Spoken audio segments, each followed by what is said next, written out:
Girl here, and hello and welcome to another update video for the Lord of the Rings Online's High Elves in Beta. Alright guys, so it is July 22nd, 2017, and Harthelin looks freaking amazing. She has been improved cosmetically, and I love the way she looks now.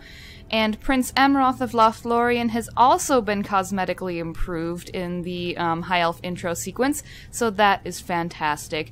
And there have been quite a few other minor changes here and there that I will be showing off, but I am just so excited because this intro is getting better and better with every single update. I really feel like it's going to be, I really feel like it's going to be ready for the launch date on July 31st, so this is exciting. And see, here's another thing that I noticed. Look, all the Nazgul have unique appearances now.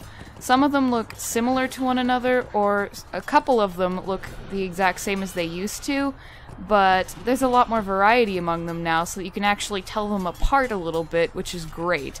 Especially the Witch King and the one Nazgul on second to the left of the screen, who's in those like purplish reddish robes, because he's a sorcerer.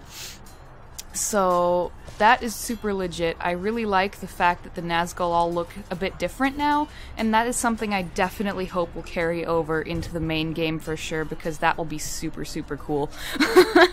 That was a very unexpected but welcome change as far as I personally am concerned. And the Witch King definitely looks more intimidating, I can say that for sure. Oh yes, and this is something I noticed that's pretty interesting. So now, High Elves have actual battle cries when they're in combat. Like that. And what's really interesting that I noticed is that, unfortunately, at the moment, they haven't quite refined it fully yet.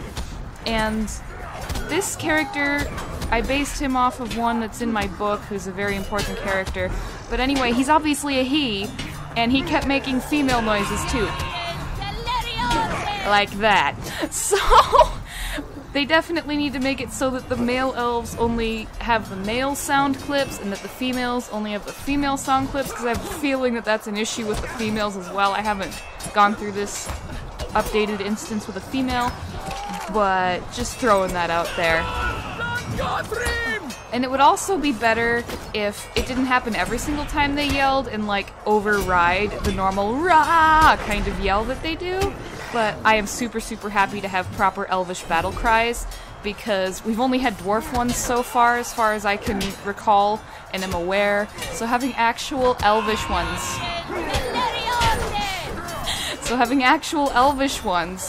You have no idea how happy that makes me, guys. That is something I have been wanting for a very long time, so I am very happy they put that in there. I don't even know if I've mentioned I wanted them, but they're here now, and I am very happy about this.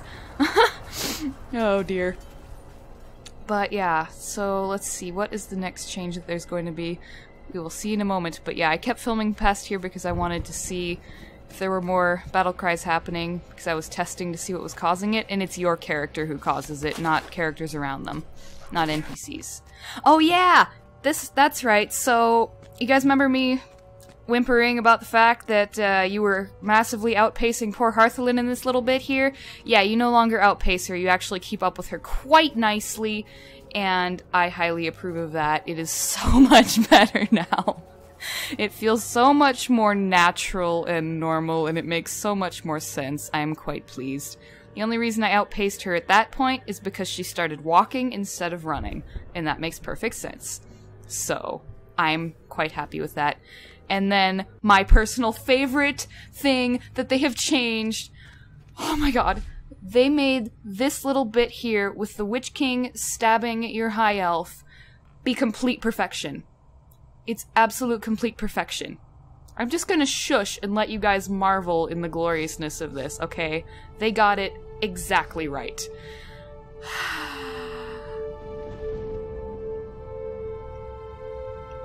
Oh my goodness. I legitimately squealed when I saw this when I filmed it originally.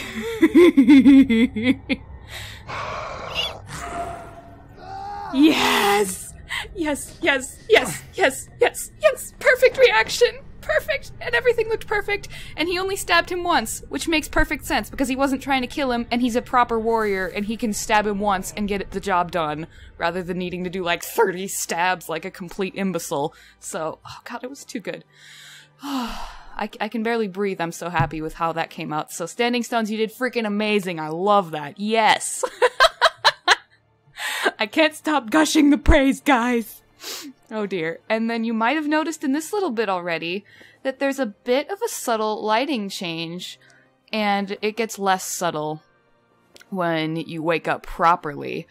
But, oh my god, yes, and you are bedridden in this part, so you stay down when you mumble, like you should. Oh my goodness, it's so great. I'm so pleased with how this whole thing is turning out. And then it fades. You have awoken at long last! Yes, you have. And then I just, like, lingered in here for quite a while because I was, like, blown away by all the lighting changes. Look at this, guys. Look at how freaking pretty it is in here. Like, I thought it was pretty before. Oh, man. I did not know that they could make it even more amazing looking. It brings me great joy to see you upon your feet once more, my friend. But unfortunately, Elrond and his sons still echo pretty bad in this part.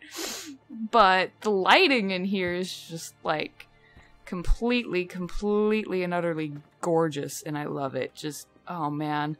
Just looking around, like, at the ceiling and at this garden area, with the light pouring down from above and just shining on everything. So pretty. So incredibly pretty.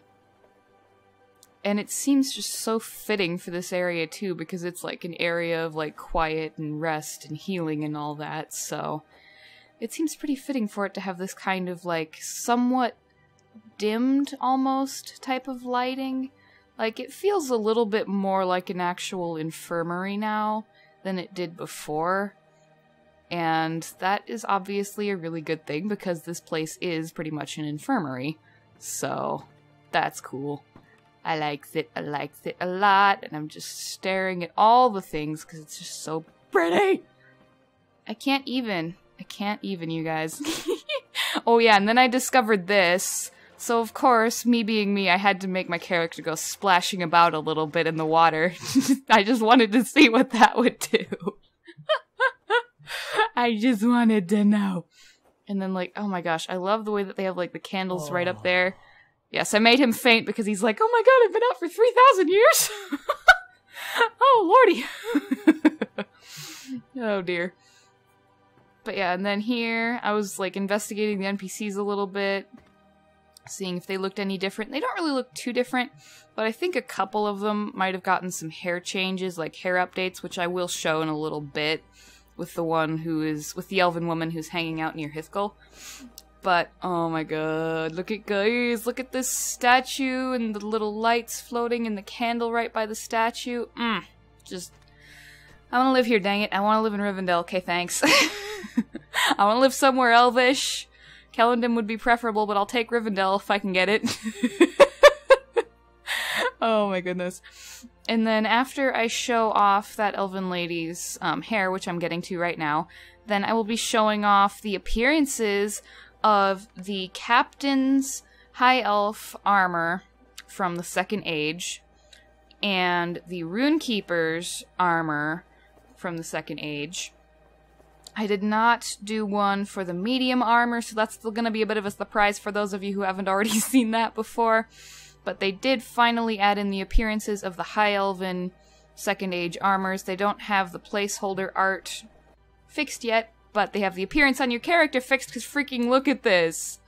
It looks so good. It reminds me so much of the way that the elves of the Second Age looked in the Lord of the Rings movie. So I am very pleased. It is so completely gorgeous. I love it so much. And then this, I was just like, wait, what? This I am super confused by, but it also looks good at the same time. I just feel like instead of a surcoat, I feel like it should be a like full-length robe or dress. Like, probably a robe would work better, because obviously there's male runekeepers too. But, I don't know, like, I like the way this looks, it just does not scream high elf from the second era to me, aside from the helmet. The helmet does it, but the rest of it is like, wait, what? I like the way it looks, though, don't get me wrong, especially the legs. Like, it really shows off her legs. She's got tiny, skinny little legs. But I don't know, this just does not scream second age high elf to me. I feel like it would need to be, like I said, a robe or something to do that better for me, but I like the completely shredded cloak touch there. That's a good touch. That helps prove the story that it's, you know, been in disrepair and not getting used for over 3,000 years. Alright, you guys, so I want to thank you all so very much for watching this, and be sure to click the links on screen to subscribe to my channel if you have not already done so. Give the video a like, support my Patreon campaign if you would like to do that. I would love you so much for that. And click on the other video to watch more from me.